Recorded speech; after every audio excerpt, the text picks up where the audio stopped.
حضرت عمرو بن عاص نے یہ بھی عقیدہ دیا کہ اسی زمینی قبر کے اندر حساب و کتاب ہوتا ہے، لیکن اس کو کوئی دیکھ نہیں سکتا. یعنی اگر ایگزیکٹ آپ کیمرہ فٹ کر دیں تو یہ جو کیپٹن عثمانی برزخی گروپ جو لوگ کہتے ہیں نا وہ کہیں اور قبر ہوتی ہے، تو حضرت عمرو بن عاص کا یہ عقیدہ نہیں تھا. یہ حدیث ان کے گلے کا کانٹا ہے. جب وہ ہم پیش کرتے ہیں وہ کہتے ہیں عمرو بن عاص کا تو ذہنی توازن آخری وقت میں بگڑا ہوا تھا. وہ الحمدللہ والسلام علی رسول اللہ، اما بعد، اعوذ باللہ من الشیطان الرجیم، بسم اللہ الرحمن الرحیم. ناظرین، آپ نے انجینئر صاحب کا بیان سنا، اور اس میں وہ حدیث پڑھ رہے ہیں کہ عمر بن عاص رضی اللہ عنہ اپنے بیٹے کو کہتے ہیں کہ آپ میری قبر کے اوپر بیٹھنا، اتنا دیر بیٹھنا کہ جتنا دیر اونٹ ذبح کرتے ہیں اور اس کو پھر گوشت اس کا بانٹا جاتا ہے، تاکہ میں تم سے مانوس ہو جاؤں. سب سے پہلے انجینئر مرزا صاحب سے ہمارا ایک سوال ہے سب سے پہلے کہ کیا آپ کے قول کے مطابق عمر بن عاص رضی اللہ عنہ کو یہ ڈر تھا کہ مجھے عذاب قبر ہوگا، اور وہ عذاب قبر کے لیے اپنے بیٹے کو کہہ رہے ہیں کہ آپ بیٹھیں، اور کیا ان کا بیٹا جب تک بیٹھا رہے گا تو ان کو عذاب قبر نہیں ہوگا؟ ان کے قول کے یعنی نظریے کے مطابق جتنا وہ یہ کہہ رہے ہیں، خود کہہ رہے ہیں. اور اگر یہ کہتے ہیں کہ عذاب قبر والا معاملہ ان کا یہ عقیدہ تھا، تو پھر انہوں نے اپنے بیٹے کو وصیت کی، تو ان کا بیٹا وہاں کیوں نہیں بیٹھا رہا؟ یہ بھی ان سے سوال ہے. کیونکہ ایک بات یاد رکھیں کہ اگر کوئی یہ ثابت کر دے تو اگر کوئی یہ ثابت کر دے کہ ان کی وصیت کے بعد عبداللہ بن عمر رضی اللہ عنہ اور باقی صحابہ نے ان کی وصیت پر عمل کیا تھا، اور اسی طرح یہ سب کام کیے تھے، اور ان سب کا بھی یہی عقیدہ تھا کہ عمر بن عاص رضی اللہ عنہ مرنے کے بعد زندہ ہو جائیں گے، لیکن ایسا ایک بھی ثبوت کوئی قیامت تک نہیں پیش کر سکتا کہ ایسا ممکن ہو یا ایسا کیا ہو. اب دوسری آگے دیکھیں، اصل میں جو انجینئر صاحب کہہ رہے ہیں کہ یہ کیپٹن مسعود الدین عثمانی رحمۃ اللہ علیہ کا جو گروہ ہے، اور وہ کہتے ہیں کہ ان کا وہ جو ہے دماغ، اس طرح انہوں نے الفاظ کیا کہ دماغ ان کا اس طرح ہو گیا تھا. لیکن دیکھیں ہم ایسا نہیں کہتے. بات یہ حدیث کے اندر موجود ہے وَهُوَ فِي سِيَاقَةِ الْمَوْتِ، کہ عمر بن عاص رضی اللہ عنہ اس وقت موت کی سکرت کے سفر میں تھے. یہ صحیح مسلم کی حدیث جو حوالہ انہوں نے دیے ہے اس کے شروع میں یہ موجود ہے، اور سکرت کے اندر وہ ایسی گفتگو کر رہے ہیں موت کی سکرت کی حالت میں. وَهُوَ فِي سِيَاقَةِ الْمَوْتِ، بستر مرگ پر تھے آپ. اسی طرح آپ دیکھیں کہ ایک بات یہ بھی ہے کہ اس روایت میں ایک راوی ضعیف ہے. سند کے لحاظ سے اس روایت میں ابو العاصم النبیل ضحاک بن مخلد ہیں، جس کو عقیلی اپنی کتاب وظفا میں لائے ہیں، اور ابو العباس نباتی نے یحییٰ بن سعید القطان کا قول پیش کر کے یہی دعویٰ کیا کہ یہ وہ ضعیف ہے. یہ حوالہ دیا ہوا ہے. اس روایت کے اندر ایک راوی ضعیف بھی ہے. ٹھیک ہے جی. اس طرح آپ آگے دیکھیں کہ مزید مسلم کی اس روایت کے متن میں بھی کلام ہے. متن میں کلام کس طرح ہے کہ دفن کرنے کے بعد تم میری قبر پر مٹی ڈالو اور اتنی دیر کھڑے رہو کہ جتنا دیر میں اونٹ ذبح کر کے اس کا گوشت تقسیم کیا جاتا ہے، تاکہ میں تم سے انس حاصل کر کے اللہ کی طرف سے آنے والے فرشتوں کو صحیح جواب دے سکوں. اس بات میں پورے قرآن مجید کی نفی ہے، کیونکہ نہ تو مرنے والا قیامت تک زندہ ہو سکتا ہے، نہ اس میں کوئی احساس ہوتا ہے.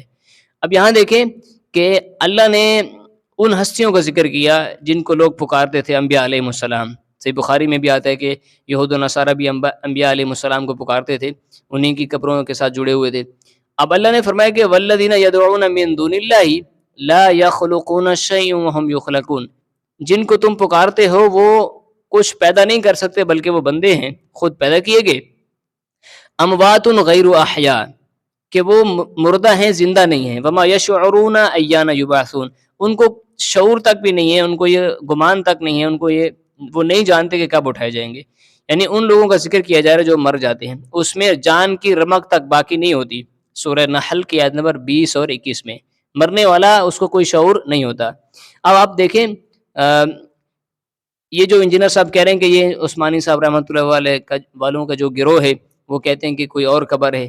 دیکھیں نبی علیہ السلام نے خود ہمیں یہ عقیدہ دیا. صحیح بخاری کی یہ حدیث ہے، اس میں نبی علیہ السلام کا گزر ایک یہودی عورت پر ہوا جس کے مرنے پر اس کے گھر والے اس کے پر رو رہے تھے. اس وقت نبی علیہ السلام نے فرمایا کہ یہ لوگ رو رہے ہیں حالانکہ اس کو اس کی قبر میں عذاب دیے جا رہے ہیں.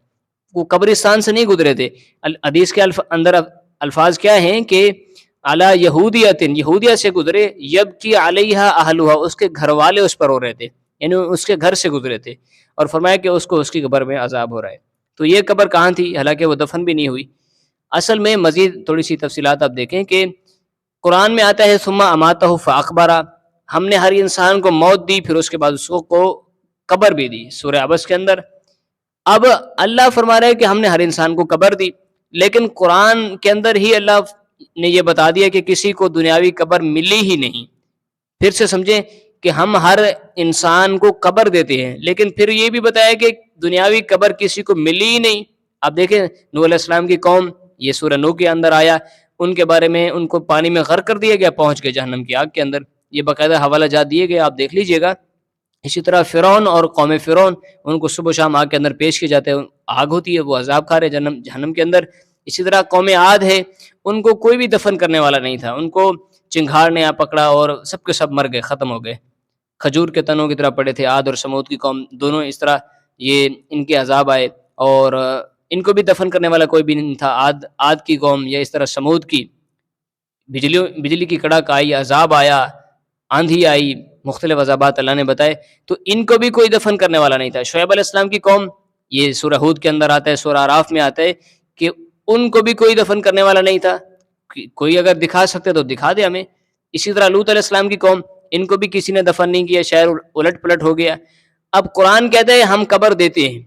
اب قرآن نے ہمیں بتا دیا ہے کہ نوح علیہ السلام کی قوم غرق کیے گئے پانی میں اور پہنچ گیا جہنم کی آگ میں، ادخلوا نارا، نار کے اندر، آگ کے اندر۔ تو یہ پانی میں آگ نہیں لگی تھی بلکہ وہ جہنم کے اندر پہنچ گئے تھے۔ تو یہ عقیدہ ہے، اصل میں دنیاوی قبر والا عقیدہ ہے ہی نہیں۔ انشاءاللہ آگے جو قسطیں بنیں گی انشاءاللہ اس میں مزید اس موضوع پر بحث کریں گے، فی الحال مختصر اس کی وضاحت کی جائے گی۔ دیکھیں اصل میں سزا جزا کا مقام جنت اور جہنم ہے۔ سورہ نحل کی 32 نمبر آیت میں اور 28 نمبر آیت میں اللہ نے یہ بات سمجھا دی کہ پاک روح جو ہے وہ جنت میں جاتی ہے اور جو ظالموں کی روح ہے وہ جہنم میں جاتی ہے۔ اصل میں اسی کو ہی قبر اصطلاحی طور پر کہا گیا اور اسی کو جنت اور جہنم کہا گیا، جہاں پر وہ آپ سے مسلم کا وہ واقعہ دیکھیں، معراج کا واقعہ، نبی علیہ السلام اوپر گئے آسمانوں کے اوپر، وہ سود خور تھے، زانی تھے، شرابی، مختلف زانی بھی تھے اور چغل خور بھی تھے، اس طرح تو ان کو عذاب ہو رہا تھا۔ حالانکہ وہ دفن تو یہیں پر کیے گئے تھے دنیاوی قبر کے اندر، لیکن عذاب ان کو وہیں پر ہو رہا تھا۔ اسی طرح شہداء کا گھر بھی دکھایا گیا، خاص کر نبی علیہ السلام کا گھر بھی دکھایا گیا۔ اصل میں مقام یہی ہے، اوپر جو بتایا گیا آسمانوں میں، جنت اور جہنم کے اندر۔ یہ جو دنیاوی قبر کے حوالے سے جتنے بھی باتیں کی گئی ہیں یہ صرف ڈرانے کے لیے ہیں تاکہ انسان خوف کرے، عبرت حاصل ہو اس سے، ورنہ یہاں پر کوئی بھی عذاب سزا جزا کا معاملہ نہیں ہے۔ اس کی مزید تفصیلات انشاءاللہ آپ آئندہ دیکھیے گا۔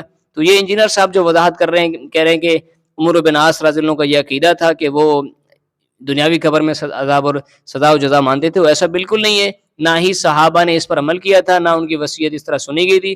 وہ ایک موت کی سکرت کے اندر سیاقت الموت میں انہوں نے بات کی، جو بات حجت بھی نہیں ہے اور اس میں راوی بھی ایک ضعیف ہے، تو یعنی اس روایت کو نہیں قبول کیا جا سکتا، اس میں ضعف بھی ہے، اور وہ اگر بات دیکھی بھی جائے تو وہ سکرت کے اندر ہے، تو یہ حجت نہیں پکڑی جا سکتی، نہ ہی کسی صحابی کا اس طرح عقیدہ تھا۔